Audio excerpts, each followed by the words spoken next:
በዛን ሰዓት ወድቆ አገኘኋቸው። ያው ጦርነት ሲኖር ቤት አይቀመጡም። ከዛ ከፈጠነ ጋር ሲሄድ አይተነዋል አይደል? የሳንስተን ቀብራለን ነበር። እነሱም ሆስፒታል ደብረ ሆስፒታል ይገኛሉ።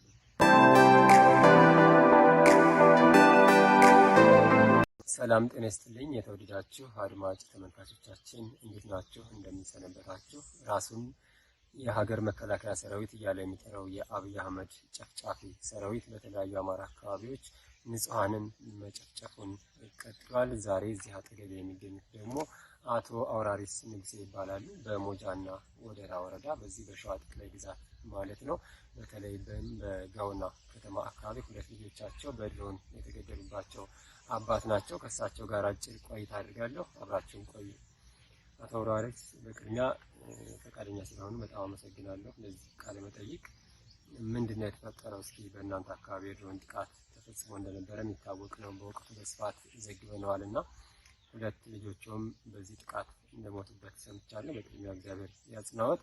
የሁላችንም ሀዘን ነው። የእርሶ ብቻ ሳይሆን የመላው የአማራ ሕዝብ ሀዘን ነው።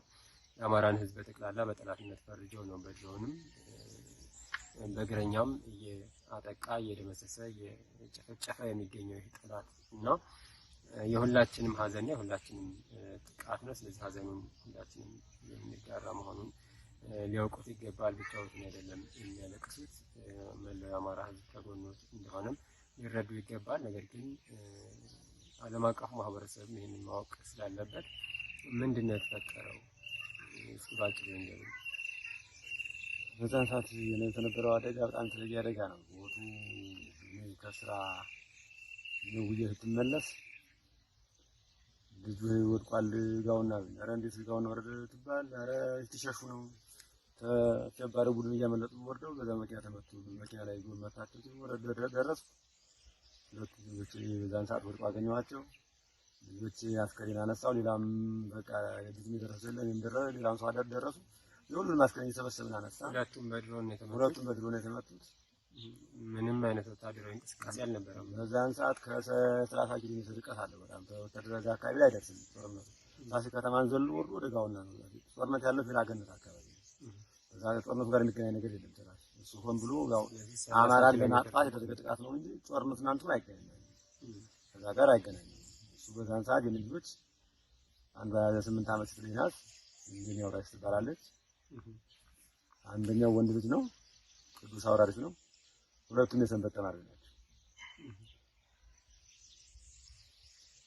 ያለበት ጥቃት ነው።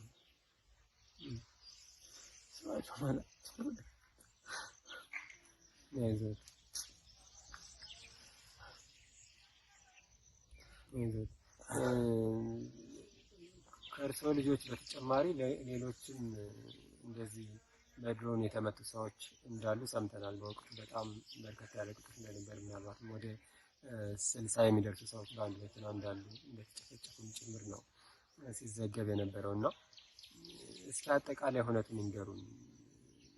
ምን ያህል ናቸው? በውስጡ የነበሩት የማህበረሰብ ክፍሎች ቄሶች ነበሩ፣ ካህናት፣ ክርስትና አስነስተው የሚሄዱ እናቶች ነበሩ፣ ሌሎችም ነበሩና እስኪ ይሄን ያዩትን ዝርዝር አድርገው ይንገሩን። አስክሬንም ስላነሱ በቦታው ተገኝተው ማለት ነው። በወቅቱ መቄት ንጉሴ እስከ ባለቤታቸው ሞተዋል።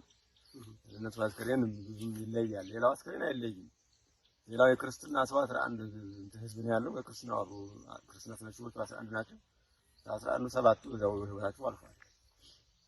ቦቱ ያነሳነው 15 አስክሬን ነው። ሌላው ጋውና ሆስፒታል ገብቷል። ወደ ብርሃኔ ደረሰ አለ። እነሱ እንግዲህ ተረፉ የሚኖሩ አላውቅም። የኔ ልጆች አሁን በዛን ሰዓት ሁለቱ አሉ። የሚስት ልጅና የኔ ልጅ አለ። እነሱም ሆስፒታል ደብረ ሆስፒታል ይገኛሉ። እነዚያም ትሄዱ በሸክም ነው አሸባሪ ቡድን አግኝቶ ይገድላቸዋል ተብሎ ታች በጋዶ የሚባል ሀገር ነው ባልጋ ያደረሷቸው። ይሄን ሁሉ ቁስለኛ የቁስላቸው መጠንስ እንዴት ነው? አሁን እየተሻሻለ ነው? ያው ኑሮ አይታወቅም። ኑሮ ሆስፒታል ነው ያለው። የሚታወቅ ነገር የለም። ትረፉ ነው አሁን ዞሮ ተርፏል የሚባል ነው እንጂ የምንሰማው። እኔም ሸሽቼ አሁን የትም ነው ያለው። በዛና አካባቢ አሸባሪ ቡድን ስላለ የትም ነው ያለው።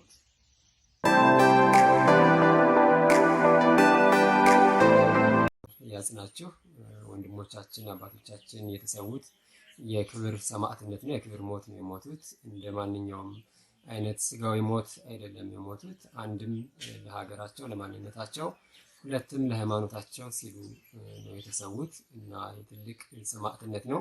ደግሞ ዓለም ላይ ታይቶ ተደርጎ በማይታወቅ መልኩ የሰው ልጆችን ማቃጠል፣ አስክሬን በሳት መለኮስ ማቃጠል እጅግ ከፍተኛ የሆነ ሽብርተኝነት ነው። በዓለም በተለይም በዚህ ዘመን ተደርጎ ማያቅ ድርጊት ነው በዚህ በአማራ ሕዝብ ላይ እየተደረገ ያለው እና እስኪ ሀዘናችሁን ለአማራ ሕዝብ አጋሩት። ምንድን ነው የተፈጠረው? እውን አስክሬናቸው ተቃጥሏል ወይ? አስክሬን አላገኛችሁም ወይ? ራሳቸውን እያስተዋወቃችሁ እስኪ ከዚህ እንደምር እናታችን። ያው ጠፍቶብን እየፈለግን እያለ ላይ ተቃጥለው ነው ያገኘናቸው። ስሞትን ይንገሩንና። ጌጤ ማን ነው? ጌጤ አብርሃም። የሟቹ ምንድን ነው? ንጉሴ በላይ ነው። ባለቤት ነው የሟቹ ንጉሴ በላይ ነው። እስኪ ከቤት እንዴት ነበር የወጡት አቶ ንጉሴ?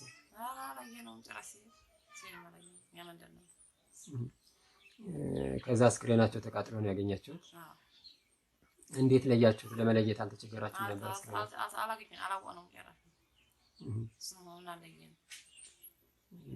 እሱ ነው ስላሏችሁ ብቻ ነው አንስታችሁ የቀበራችሁት? ለመጥፋቱ ብቻ ነው።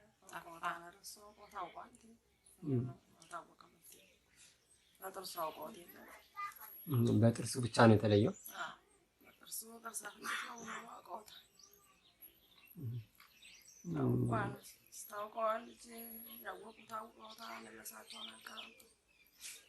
እንጂ ሌላው ሰውነቱ በጠቅላላ ተቃጥሏል። ምንም የሚለይ ነገር የለም።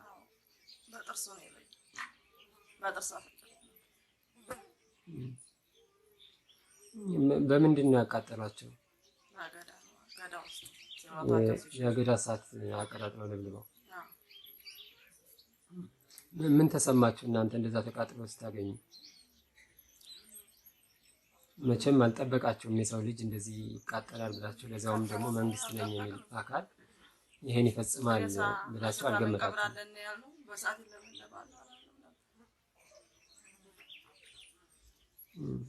በሰዓት ይለበለባሉ አላልኩም።